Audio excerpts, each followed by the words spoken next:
Aluma Capital, altyd aan die groei.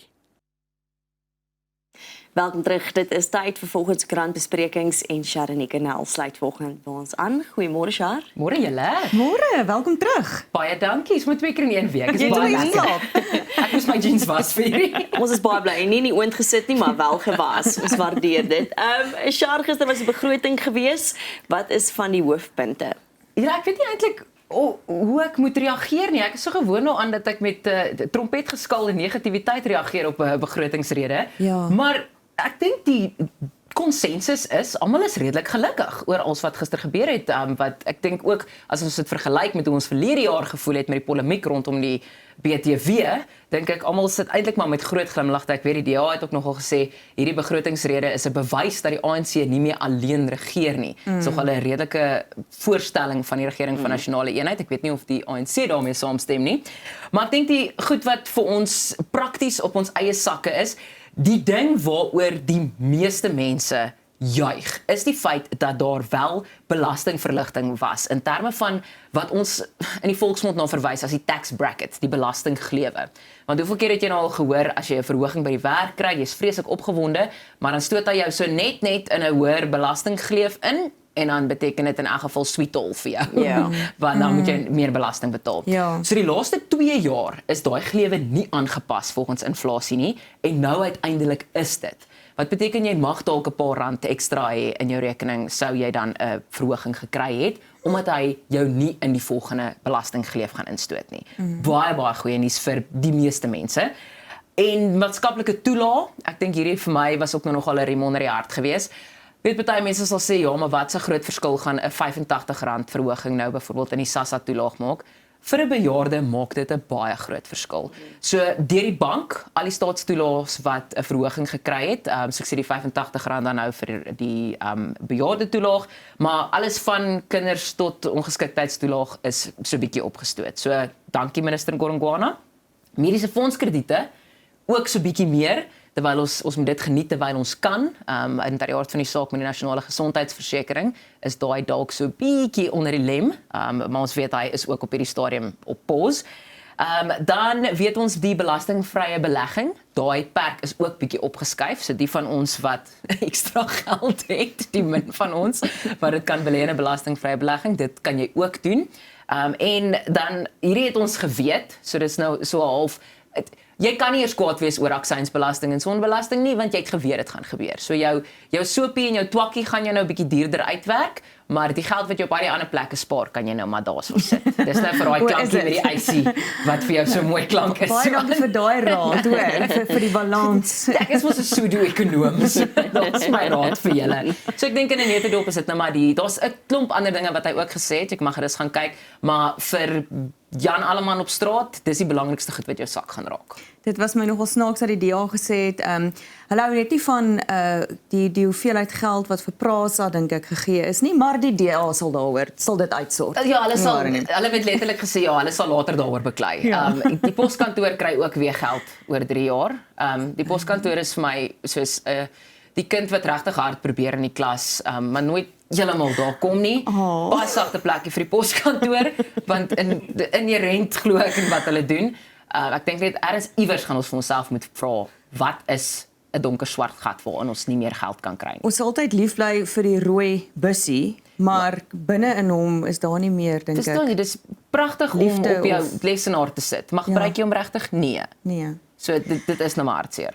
Dit pas nogals by ons volgende storie en dit is die spookwerkers.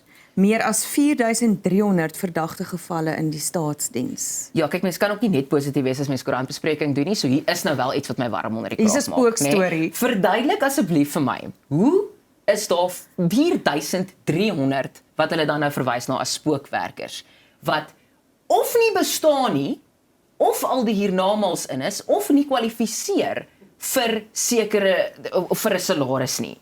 Jy as 'n bestuurder, wil jy nou vir my sê as jy kyk na jou payroll aan die einde van die maand, dat jy nou nie kan sien, luister, Sari bestaan nie, daai stoel is leeg. Hierdie mense kry salarisse. So dit is wel silwer randjie, dit is verblydend dat hulle noem dit Persal, dis die staatsdienste betaalstelsel. So hulle is besig om 'n audit te doen, juis om te kyk hoekom daar so baie staatsdiensgeld vermors word aan salarisse vir mense wat nie bestaan nie. Maar weer eens, 4300 gevalle. So wat wel belangrik is om te onthou is dit is die wat hulle nou geïdentifiseer het as wat hulle noem hoë risikogevalle. So daar gaan nou verdere ondersoek ingestel word, want hulle erken ook self dat hulle nie net kan sny aan hierdie hoeveelheid mense nie, want wat as daar nou 'n admin fout is en Susan bestaan wel en nou vat jy haar salaris weg. Sy wyp dalk net om die hoek. Ja, maar vir sy ook duurder gaan betaal. Ja, sy gaan nou betaal daarvoor. So ek dink in elk geval hulle moet net kyk of hulle wat die produktiwiteit is, dat dit nou nie noodwendig is dat sy net heeltyd of gaan piepie of gaan wyp om die hoek nie. So wat ook interessant is, die staatsdiens is daadwerklik besig om te kyk hoe hulle die salarisuitgawes kan sny. Vroeë aftrede is een van die praktiese maniere wat hulle dit doen. Daai is vir my so 'n bietjie van 'n catch-22, want ek is vroeë aftrede, maar is jy nie nou nog besig om die produktiwiteit te sny deur die hoeveelheid mense wat kan help nie? Want ons is ook nie gewoond daaraan om in enige staatsinstansie in te stap en elke hokkie waarin jy om hulp vra vol is nie. So dis een ding wat nou nog vir my so bietjie kromsteek in die krop, want ek is nie heeltemal seker hoe suksesvol dit gaan wees nie. Want is alles goed en wel, laat mense vroeg aftree, maar dan gaan jy moet produktiwiteit inkry ook. Of jy net jou sisteme beter belyn. My gaan nie oor die produktiwiteit nie. Vir my gaan dit vroeë aftrede, die mense lewe nog steeds tot 90. So nou strek jy iemand se pensioen wat klaar in die knyp is en ons hoor gereeld daarvan vir soveel langer. So indien iemand besluit om die geld te vat vir vroeër aftrede, hoop ek hulle belê en doen dit met wysheid. Ja. Want daai gaan 'n groter probleem wees op die staatskas later. Dit is, want dan sit jy ook met 'n situasie soos James byvoorbeeld, wat op hierdie stadium ook mense kwaad maak oor hulle verhogings. So 'n afgetrede staatswerker is nog steeds 'n lid van James, byvoorbeeld die staatsmediese fonds. So daai uitgawes presies wat jy nou na verwys, Jennifer, is toekomsbeplanning. Ja. En ek wonder eintlik nou maar net so of van die os op die jas, hoeveel raad daar gegee word in die staatsdiens oor finansiële toekomsbeplanning.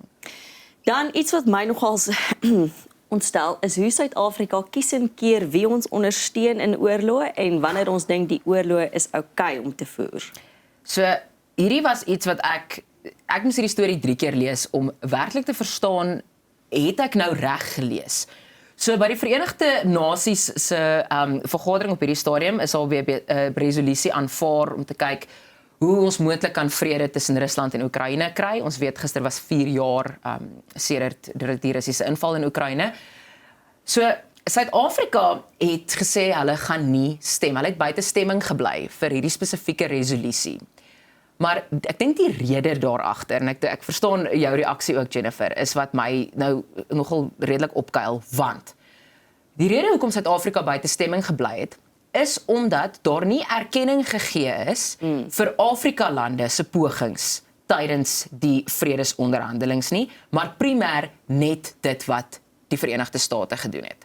So vir my is dit, ek het nou nie erkenning gekry vir my rol om moontlik iets reg te kry nie. So nou, dis amper soos, weet jy wat, ek is nie besig om te wen nie, so ek vat my bal en ek gaan huis toe. Ja. Dit is regtig vir my nou 'n baie eenvoudige manier om dit te verduidelik. Dit is vir my werklik net so bietjie ontstellend. Natuurlik, ons weet dat die Afrika-lande het 'n bydrae gelewer. Ons was deel van 'n groep lande wat voor die Trump-administrasie ook daadwerklik met vredesgesprekke betrokke was in terme van Rusland en Oekraïne, wat toe nou 'n bietjie agterweë gebly het met die nuwe Amerikaanse administrasie, maar die feit dat daar gekibbel word oor hierdie tipe goed terwyl daar duisende mense hulle lewens verloor en die lewenskwaliteit tussen Rusland en Oekraïne op hierdie stadium baie laag is. Ja, dis skokkend. Ek voel as ons so erg is om een oorlog te stop, moet ons net so erg voel om 'n volgende oorlog te stop. Ja. Hoe kan ons kieskeurig daaroor wees oor 'n paragraaf in 'n resolusie omdat ons daar nie erkenning kry nie? Sekerlik gaan hierdie nie oor ons nie, maar om 'n oorlog te stop. Presies, maar ons gaan maklik internasionale strafhof toe. So ek vra eintlik net weer eens, waar is ons lyne met wie ons ondersteun en wanneer ons ondersteun en wanneer ons voel ons moet optree teen menseregte en wanneer ons voel ons gaan nie optree teen menseregte nie en ek dink dit is wat my meer bekommer oor hierdie interessant ook dat Amerika buitestemming gebly het ook in hierdie resolusie, ook oor 'n paragraaf wat hulle nie oor happy is nie. Ja, en die ironie is hierso byvoorbeeld die paragraaf waar die Amerikaners nie gelukkig was nie, was dat daar sekere van die landtoewysigings is, want ons weet Amerika is bietjie pro-Rusland in terme van hierdie hele situasie. Suid-Afrika is ook pro-Rusland, ons sê dit net nie, want ons wil net nie die kans vat om ons Russiese verhoudings te kelder nie. Dit is 100% wat die situasie is. So die Amerikaners wil glad nie hulle wil hê dat Rusland die gebiede wat hulle op aandring wel kry. So die probleem wat hulle gehad het was dat die soewereiniteit van die Oekraïne vooropgestel is in hierdie resolusie. So dis regtig vir my 'n gekibbel terwyl dit is amper daai idee van waar olifante beklei waar die gras gekneus. Die gras op hierdie stadium in die Oekraïne en in Rusland is doodgetrap as gevolg van olifante wat beklei. Ja. Ja. En hulle ly self daaronder, almal ly daaronder. Presies. Ja. Dan van die olifante na 'n seemeeu toe. Ag Sharonika, hierdie is die video van die dag.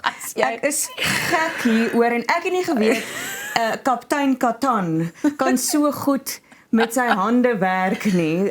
Baywatch se Moses, soos Marula Media sê. Ek was baie bekommerd toe ek Marula se kop van hierdie storie sien, want ek het gedink is meer soos 'n mond tot bek storie hierdie. Kyk, ek is nou nie 'n KPR expert nie, maar Ek het gedog dit beteken hy het sy hemp uitgetrek en soos Pamela gehardloop na die seemeeu toe. hoekom dink jy het ek op die video geklik so aan? So dit was 'n geval gewees in Istanbul in Turkye. 'n amateur sokkerwedstryd en die goalie van die een span skop toe die bal. Julle en die ding tref 'n seemeeu. So wat toe nou gebeur is die seemeeu is toe uit. Die seemeeu val toe nou na benede en julle die kaptein van die sokkerspan kyk nou net. Hy's besig om vir CPR te gee. Kyk hoe Hy mooi stop werk toe die hy met hom. wedstryd julle en hy hardloop na die seemeeu toe. Want hy sê toe hy het gesien dis dodgy hierdie, hy moet hierdie voël probeer help. So hulle stop die hele wedstryd en hy het toe nou, dis wat ek sê, hy begin toe nou borskompressies uitoefen. Soos ek sê, ek was baie bang weer oor die gevlieg. Die voël, ons is nie heeltemal Nog nie? seker waar die voël nou is en wat die mediese toestand tans is nie, maar die voël het wakker geword. En toe hulle hom vra oor wat sy opinie is met wat julle maar dit lyk of hy daai voël vir jou binne in daai sokkerveld inkompres. Ja nee, kyk, hy het letterlik met al sy alles mag en gelos krag. en gegaan. Sien daar staan die voeltjie. So hy het gesê, weet jy, dat hy elke lewe tel. Sport is vir hom belangrik, maar 'n lewe is belangriker al is dit die lewe van 'n voël. Kyk, ek is dankbaar vir manne soos daai. Ek sou hom ook nader geroep het. Jennifer, jy is mos 'n sportmens. Ek dink jy kan as iemand nou daar met 'n cricketbal een Harry-Daal of iets tref, nê? Sal jy nou nie mens dieselfde red nie Harry-Daal nie. Nee, ek vrees bevange vir voëls. Daai sou nee, goed. Sharonika, baie dankie vir die saamgesels vanoggend. Dit is Sharonika nou, ons is nou weer terug. Aluma Capital, altyd aan die groei.